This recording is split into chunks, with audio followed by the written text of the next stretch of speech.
ലോക കേരള സഭയിൽ ഇന്ന് ചർച്ചകൾക്ക് തുടക്കമാകും. രാവിലെ 10 മണിക്ക് മുഖ്യമന്ത്രി പിണറായി വിജയൻ ഉദ്ഘാടനം ചെയ്യും. 5ാം സമ്മേളനത്തിന്റെ സമീപന രേഖയും ഇന്ന് സമർപ്പിക്കും. വിവിധ സെഷനുകളിൽ മന്ത്രിമാരും MLA-മാരും പങ്കെടുക്കും. മനീഷ് മഹിപാലാണ് വിശദാംശങ്ങളുമായി ചേരുന്നത്. മനീഷ്, എന്തൊക്കെയാണ് ഇന്നത്തെ ചർച്ചാ വിഷയങ്ങൾ?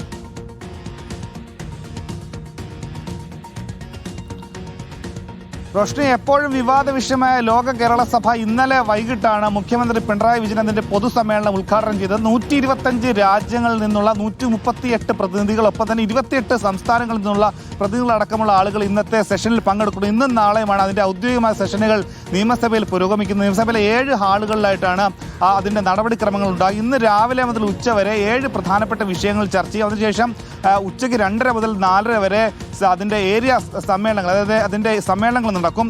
ഏറ്റവും പ്രധാനപ്പെട്ട കാര്യം ഇതിൽ വിവാദ വിഷയങ്ങളാകുന്നത് കഴിഞ്ഞ ലോക കേരള സഭയിൽ അടക്കമുണ്ടായ ചർച്ചകളിൽ എന്തൊക്കെ തരം ഗുണങ്ങളുണ്ടായി, അതിന്റെ കണക്കുകളടക്കമുള്ള കാര്യങ്ങൾ പുറത്തു വന്നിട്ടില്ല. ഒപ്പം തന്നെ ഇതിന്റെ ചെലവ് സംബന്ധിച്ച 10 കോടിയോളം രൂപ ഇതിന്റെ ചെലവ് വരുന്നുള്ള ആക്ഷേപം പ്രതിപക്ഷം ഉന്നയിച്ചിരുന്നു. പ്രതിപക്ഷം അടക്കം ഈ പരിപാടിയിൽ നിന്ന് ഇന്നലെ ബഹിഷ്കരിച്ചിരുന്നു. അങ്ങനെ ഇതൊരു ധൂർത്താണ്. അതായത് സംസ്ഥാനം കടുത്ത സാമ്പത്തിക പ്രതിസന്ധിയിലാണെന്ന് പറയുമ്പോഴും ഇത്തരത്തിൽ ലോക കേരള സഭ സംഘടിപ്പിക്കുന്നതിന്റെ സാങ്കത്യം എന്താണ്, അതിന്റെ പ്രായോഗികത എന്താണ് അടക്കമുള്ള കാര്യങ്ങൾ വലിയ ചർച്ചയായിരുന്നു.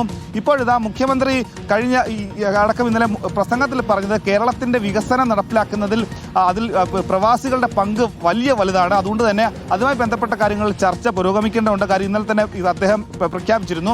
ഏറ്റവും പ്രധാനപ്പെട്ട കാര്യം 2 വർഷം കൂടുമ്പോഴാണ് ലോക കേരള സഭ സംഘടിപ്പിക്കുന്ന നേരത്തെ സംസ്ഥാന സർക്കാർ പറഞ്ഞിരുന്നത്. ഇതിപ്പോൾ 5ാമത്തെ പതിപ്പാണ്. പക്ഷേ ഇപ്പോഴിതാ ഇതേ വർഷം തന്നെ, അതായത് 2025 ഇപ്പോഴിതാ മാസങ്ങൾക്ക് മുമ്പേ തന്നെ ലോക കേരള സഭ സംഘടിപ്പിച്ചതിന്റെ തൊട്ട് പിന്നാലെ ഇപ്പോൾ നിയമസഭാ തെരഞ്ഞെടുപ്പ് തൊട്ട് പിന്നാലെ ഇത് സംഘടിപ്പിക്കുന്നതിന്റെ രാഷ്ട്രീയമായ നേട്ടം കൊയ്യാണെന്ന ആക്ഷേപം ഉയർന്നുണ്ടാണെങ്കിൽ ഇന്നും നാളെയുമായി നിയമസഭയിൽ ലോക കേരള സഭ പുരോഗമിക്കും. റോഷ്നി, മനീഷ് മഹിപാലാണ് വിശദാംശങ്ങൾ നൽകിയത്.